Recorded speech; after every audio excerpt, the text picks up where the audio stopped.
Welcome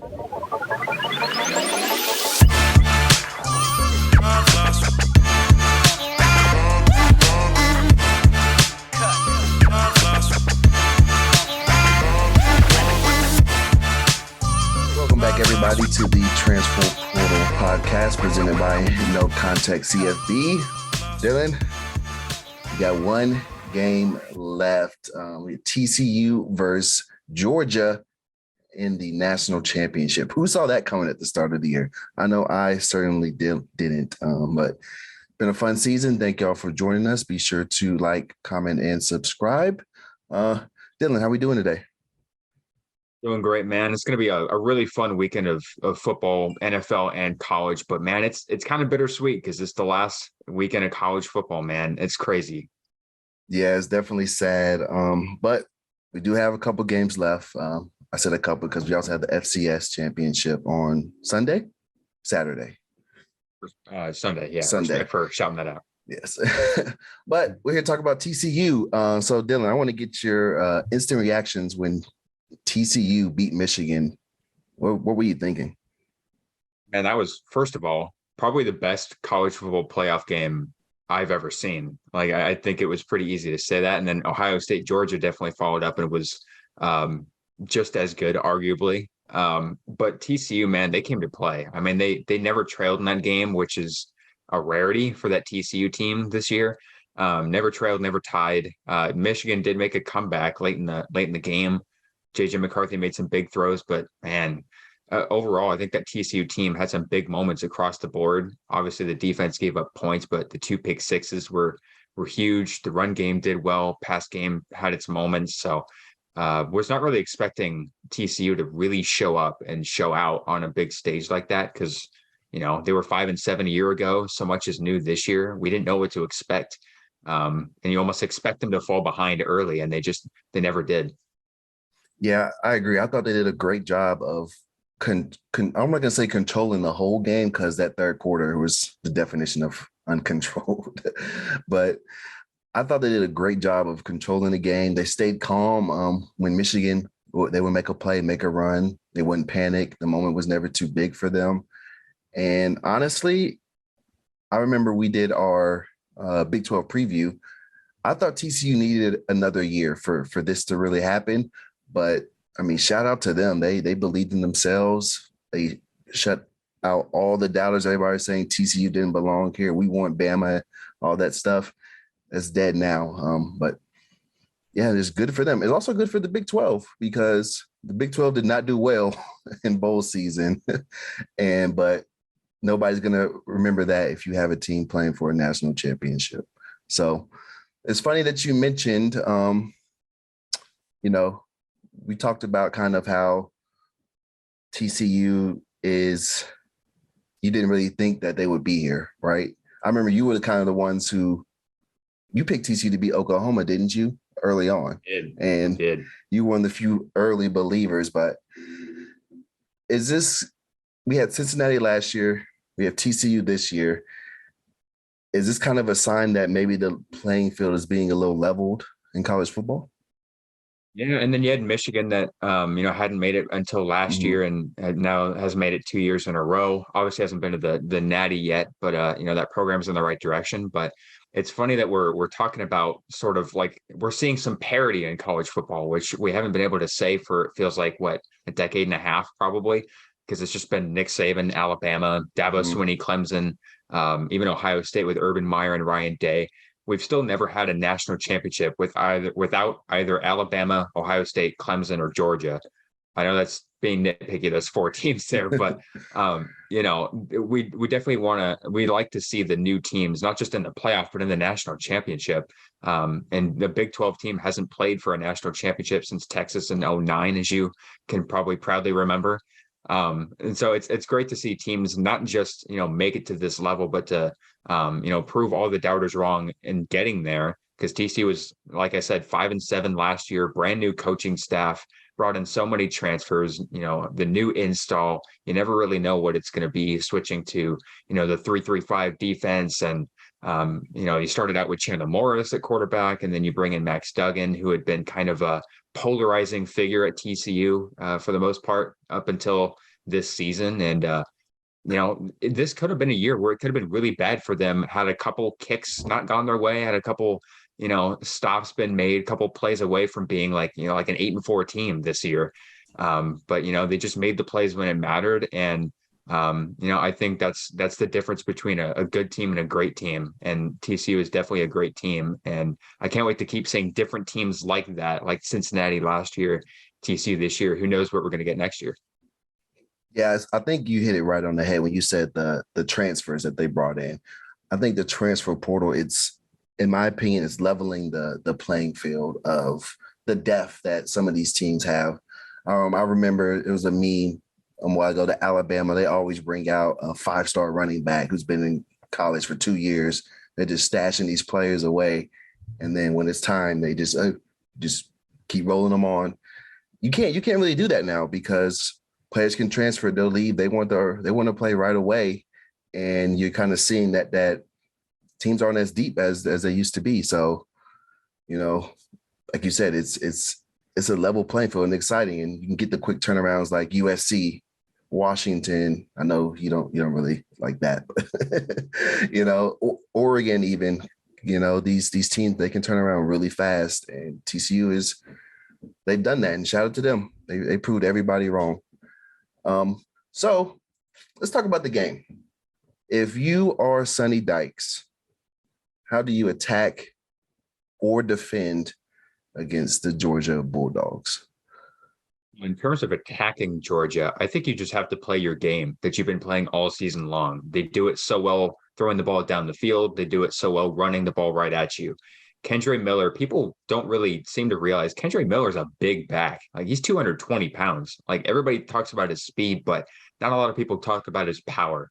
And I think that that's going to have to be a difference against a very physical Georgia defense. But at the same time, we talked about it on the pod the other night that came out today, on Friday as of recording. Georgia's defense has looked a little bit choppy in the last few games, and obviously the talent that they've been playing in the offensive production has been a lot better than the Missouris and the Kentuckys. Sorry to Dan and any Kentucky fans out there, but when you're playing LSU and Ohio State, you have to be on your A game, and there's still a lot of inexperience on the defensive side, given that they had to replace so many starters off to the NFL. But I think you just attack those guys. You attack guys like even Kelly Ringo, who's been kind of a liability in coverage sometimes. You have to attack some of those young corners. You have to attack them down the field. And then the run game is going to do what it's going to do. But if that's not going to work, that the passing game, can get going. And Max Duggan can do it all with his legs too. But if you're like watching the Peach Bowl, CJ Stroud had a lot of time during that game. There were times where he did have to get out of the pocket and make some throws, but it was early in that game. It was kind of surprising to see Georgia's pass rush be so ineffective. Against Max Duggan, you have to be able to make him uncomfortable and make him uncomfortable fast. And TCU, that's all they're about, is throwing the ball down the field quickly. And then in terms of defending them, I mean, we can talk about that 3-3-5 defense, and I love how it sets up their linebackers. The guys that they've gotten through the portal. D. Winters showed out against Michigan. That guy was everywhere. And I feel like this kind of scheme sets them up really well against Georgia, who likes to run right at you, and has a very stout offensive line. And we'll get into that a little bit.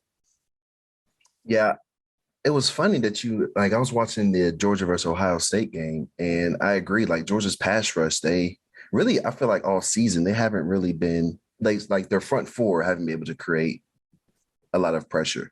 And Kirby Smart isn't someone who really likes to blitz, but they did that in the second half. They started having to blitz. I think a lot of it had to do that Marvin Harrison got hurt, so they had a little bit extra guys in the box. But they started blitzing Ohio State and were able to create some pressure.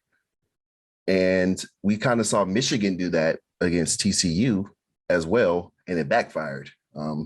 They tried to blitz Max Duggan, and he was able to still make plays, and the wide receiver still to make plays. So that is an interesting matchup for sure. For me, I think it all comes down to can Quentin Johnson and the other wide receivers win one-on-one. To beat Georgia, that's how you have to win on the outside. We kind of saw that with Marvin Harrison Jr. He was torching them. When they play Alabama in the SEC championship, Jamison Williams was, giving them trouble. Some people say that Georgia got lucky that both those players ended up getting hurt. I don't buy that, but that's how you beat them. They like to play a lot of man and have two safeties over the top, and they kind of just they make you make mistakes. They make you go all the way down the field, and I think that's where it comes down to: can they win on the outside? And like you said, can Max Duggan? If it's not there, I think he has to use his legs. He can't kind of sit there and kind of wait for something to happen, because that's when you make mistakes. For defense, that 3-3-5, you kind of hit it on the head. It's tough to play against. They're very good at stopping the run. We saw against Texas, Bijan Robinson, they shut him out.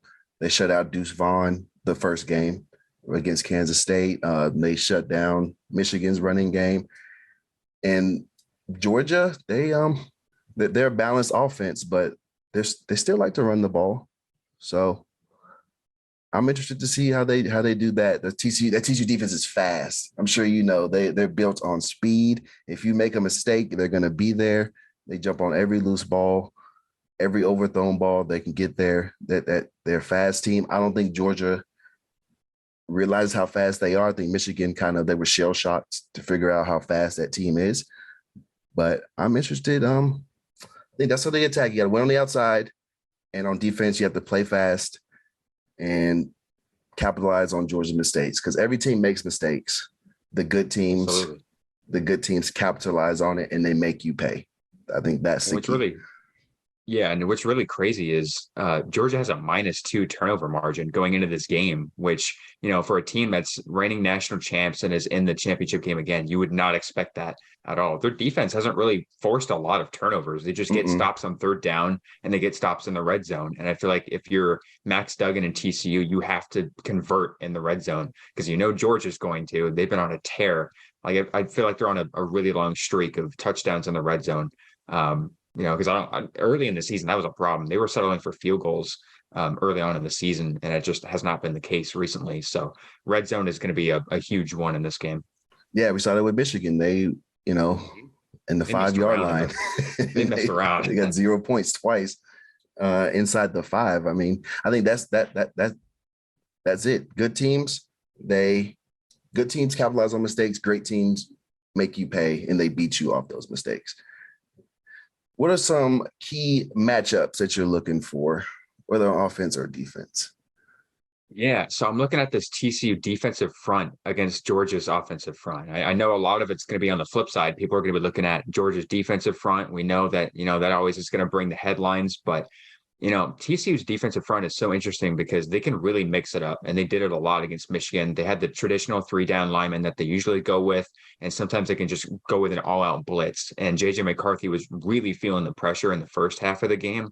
I think the offensive line settled in the second half, so he had more time, made some really big-time throws, but they were really able to mix it up. And I want to see what they can do against the Georgia offensive line that has been really, really stout. Broderick Jones at left tackle, he's going to be locked down, hasn't given up a sack all year, I believe. Cedric Van Pran's probably the best center in the country. So, trying to bring pressure up the middle is going to be damn near impossible, you would think. And then the run game, trying to defend the run against that offensive line is going to be brutal. So I want to see if they're downhill type of defense that we talked about with those linebackers, if they can, fill in the gaps that the defensive line helps create for them. Because, if they get downhill, if you get D Winters, Jamoy Hodge, Johnny Hodges, those guys can, absolutely pound a running back and, really make plays. Because, you saw it a little bit against Michigan. They had some times where they would stuff them for like 2 yards or a tackle for loss. I think they had 12 in the game. Tackles for loss, and then there would be times where they just get gashed. So sometimes they'd bite a little bit or take a bad angle, and sometimes they'd be all over it. So it's kind of back and forth in what you get with the TCU rush defense. How do you think Stetson Bennett deals with that pass rush? Well, I mean, he's mobile. I mean, he may be, as old as as can be as it for a quarterback, but he's mobile. He can get out of the pocket. Making throws on the run isn't really an issue. But he's been getting the ball out really quickly, so I think that shouldn't be an issue for him. I wouldn't expect him to be under a lot of pressure, especially with the job that his offensive line's done. But if necessary, I trust his legs. Yeah. So I kind of had two here.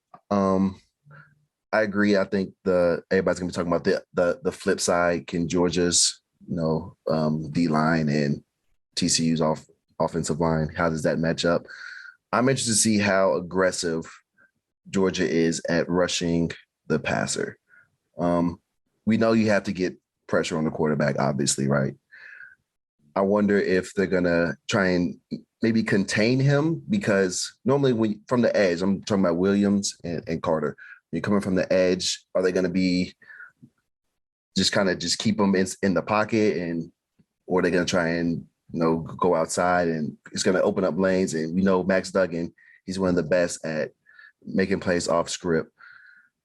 So that's one thing I'm interested in. Also, I want to see the matchup of Quentin Johnson versus Ringo. A lot of people, Ringo, he has his struggles sometimes, but I think that he kind of matches up well against Quentin Johnston. They're both kind of linear players. They big physical linear players. Not really.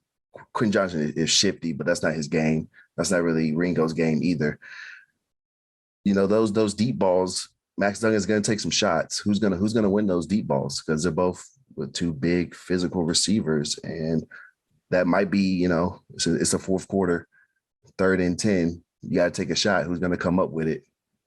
Quentin Johnson or Ringo? So who you got winning? Man, there's gonna be a lot of hand fighting between Quentin Johnston and Kelly Ringo too. That's gonna be fun because Yes, those guys, there's a lot of hand fighting going on. a wrestling Um, match almost. yeah, absolutely. But man, yeah, I'm so excited to watch TCU on this stage. Regardless of what happens, this should be remembered as a very successful season for TCU. Just having the chance to go up against the reigning national champs in the national championship game is absolutely crazy. So TCU's deserving of being here and deserving of feeling proud about it, regardless of the outcome. But I do think Georgia is going to be, the experience and the coaching. I give them the edge where it really matters. And I think Georgia is going to probably win it in a 1-score game. It's hard for me to pick these two teams just don't play 2-score games, when they play really tough competition. It seems to always be a really good game. Georgia against Tennessee, that one was a little bit different, but it's hard for me to pick Georgia to blow out a team because it's like, you don't really know what the defense is going to look like, which is something that's kind of crazy to say. I don't know if the defense is going to show up. Whereas at the beginning of the year, they were still as dominant as could be. So that's my concern is can Georgia slow down TCU? But I think they do. I feel like this is going to be more of a slugfest than what we saw in the semifinal. Probably the unpopular opinion. But I have a feeling it's going to be like a 28-22 kind of game. Maybe Georgia takes a 2-score lead late and TCU makes a furious comeback, but falls a little bit short. I'm still torn. I still haven't decided who I want to win. I will say though that this is great for TCU, win or lose. They have. I'm for those of you that don't know, I'm from Dallas, and that's what TCU is in the Dallas area. When I say that I've been here for over 20 years. I've lived in Dallas. I've never seen a TCU billboard before. Never a flyer, anything, a poster, nothing. I see them all over Dallas now. I've been seeing them all season. Shout out to Sonny Dykes. That's something that he did at SMU. Now he's taking that to TCU, which is obviously a bigger program and a bigger conference. So that makes them dangerous. So either way, the season is a win. I think as of right now, I think I'm going to go with TCU to win. I think it's whoever gets the ball last wins the game. And I'm going to go with TCU getting the ball last. And they win the game on a field goal. Yeah. Is it going to be like the Baylor game where they have no timeouts and they got to rush everybody on? Could you imagine that kind of pressure for a natty? Oh my Lord. I'm all for the when my teams aren't playing, I'm all for the dramatics. I want to see overtime. I love penalty kicks in soccer. I know you don't like soccer, but overtime, I love it all when You my want to team's see not playing. so you want to see a 2-point off for the national championship is what you're Yes. saying? Yes, I want to see a 2.0. I'm talking about 10 OTs. Oh God, man. Twitter would just be irate if that happened. Are you kidding me? Oh man, it would be Oh, over. yeah, it'd be a good time though. But we have one game left. It's sad. It went by so fast. It went No, by man. so Doesn't feel like fast. we were like just talking about Nebraska and Northwestern from like Yes. playing in Ireland. We're like, oh, we got football. We're ready to watch Nebraska and Northwestern. And Oh now my it's gosh. the Natty, man. And now this is the last like preview stuff we're doing for 7 months. Like we gotta live this up here. Yeah, yeah, live it up. Watch every second. Have your beer ready. It's gonna be a good one. Be sure to give us a follow, a like, comment, subscribe, wherever you're watching this. Rate the show on Spotify. We're not done. We got the off season loaded. We're locked and loaded for that. We got a lot of big things coming your way. But hope you guys enjoyed, and we'll see you next time.